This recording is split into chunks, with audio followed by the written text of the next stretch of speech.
Welcome back to Concho Valley Live. We're on with Bonnie Wallace with San Angelo State Park to talk about some upcoming events. Welcome on, Bonnie. What can you tell us? Hi, thank you for having me. We have a lot of great things coming to the park. We are still open. Our trails are open, ready to go. We have 50 miles of trails for hiking, biking, as well as recreational use. We're one of the only, probably about 15 parks in the whole Tennessee park system that offer kind of equestrian trails. We have our Javelina Pond that is stocked with trout. We actually have another trout stocking that will take place tomorrow, even with the cold coming in. Those type of fish actually do really well in the cold weather, so that's rolling in right now. We have a lot of great things going on at the park. Right? And you yourself are a ranger at the parks, correct? Correct. I'm a park ranger technically. My position is the interpretive ranger. So part of that task is to doing interviews like these, informing the public of all the programs that we have going on in the park, as well as organizing them, and also doing community engagement.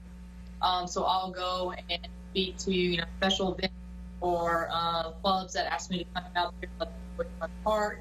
I went and talked to leadership of San Angelo people, the Kiwanis clubs, possibly schools if they have to come out there as well. We do a couple of career days that like a Goodfellow as well as university.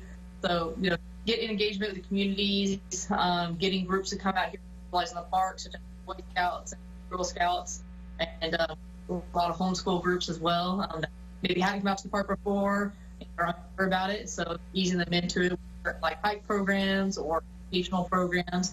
And then we're working with their schedule to meet possibly badge requirements or course requirements.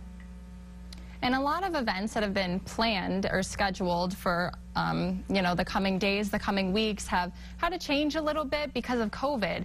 But the parks are outside, so the events are often outside. Have you experienced any obstacles because of COVID?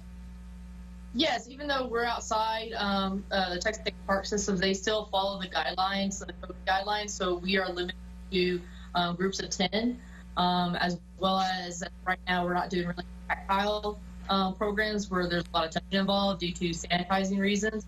So that's limited on the number of programs I could do, especially how usually we like to build ours to be interactive as possible.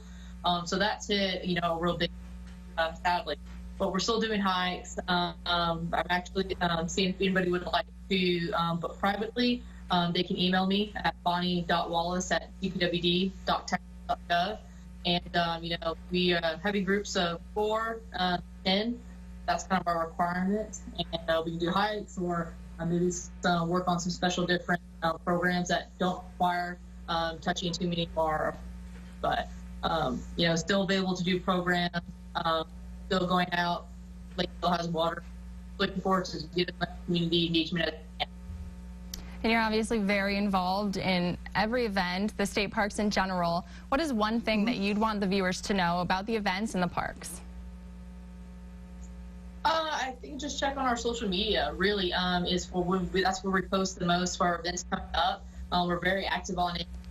Times and dates, what the details will be, and if you have any questions, feel free to email us or call us at our gatehouse. But just keep in touch and just keep in base with us on our social media.